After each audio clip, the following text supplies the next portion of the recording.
le sage s'empare de beaucoup d'âmes. Il ne faut pas dire, non, j'ai déjà prié, Dieu lui-même va s'occuper d'eux. Non! La prière, c'est comme une flèche. Il faut que ça rencontre un gibier.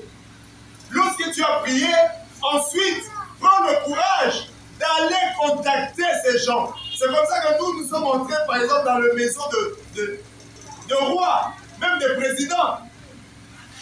Alléluia. Un jour, nous avons fait l'évangélisation à l'UPEN. Nous sommes entrés dans la maison d'un président. Il est ministre. Et après, on a prêché, ils ont reçu l'évangile. Et puis, on a commencé à aller chez eux, on a commencé à aller prier chez eux. Et après, il nous a donné des instruments tout neufs. Je ne peux pas citer le nom. Tout neuf, des instruments. Écoutez, si on prend l'engagement d'aller suivre les âmes, nous n'allons pas dormir affamés. Dieu va nous accompagner.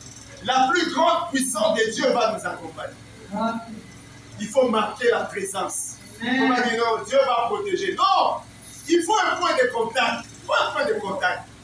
Et le deuxième pas, c'est le pas de la proclamation. Amen. Amen. Le pas de la proclamation. L'apôtre Paul dit dans Romains 1, 16 à 17, il dit, je n'ai point honte de l'évangile, car c'est la puissance de Dieu pour le salut de quiconque croit. Amen. Bien-aimé, après avoir marqué la présence, il faut proclamer la bonne nouvelle. La bonne nouvelle, c'est que Dieu peut devenir notre Père en Jésus. Nous sommes des créatures, tous nous sommes des créatures.